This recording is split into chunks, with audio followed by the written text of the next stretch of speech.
खुलुमबाय गिबियावनो बड'लेण्ड निउज 24 निफ्राय नोंथांमोन अननाय सिबिनायखौ जासिग्रोबाय। दुलाराय हादरसा नाङैनो दैबाना जादों। साननैसो अखा हाबाय थानायनि जाहोनावनो दैमा दैसाफोरनि दैयाबो बांदों। बेबायदिनो पुथिमारि दैमानि दैयाबो बांनानै बाक्सा जिल्लानि माखासे ओनसोलखौ लोमसावहोदों।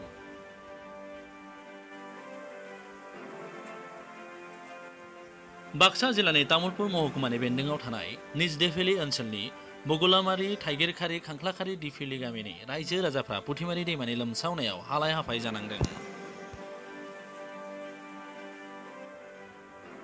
माइ दुब्लि, न' बां, थांलाय फैलाय लामायाव दै लोमसावनायाव ओनसोलनि रायजो राजाफ्रा जोबोर जेंनायाव गोग्लैनायखौ नुनो मोन्दों।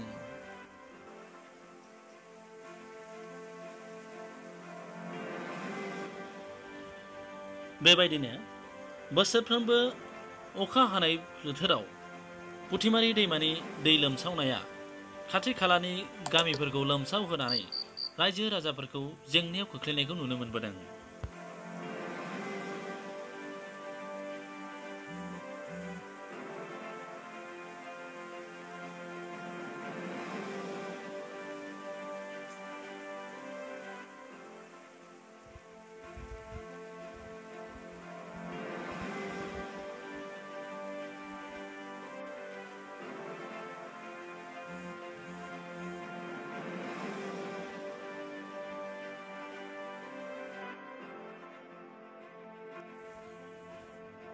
निजदेफेलि दालाइ दुलाराय बर' फरायसा आफादनि मावख'नि लांगोनायाबो दैबानाजों लोमसावजादों।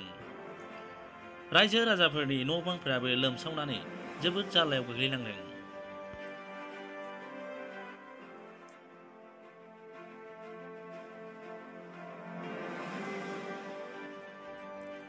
दैबानायाव सुबुंफोरजों लोगोसे न'खराव फिजानाय जुनारफोराबो जार्लायाव गोग्लैदों। बिगोमाफोरा न'खराव फिजानाय मोसौ, अमा, बोरमा बायदि बायदिखौ लानानै जिंगासिनो गोनां जादों।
रादाबखौ दैथायहरदोंमोन दारकुसिनिफ्राय सानसुमा बर' आरो रनित बसुमतारिया।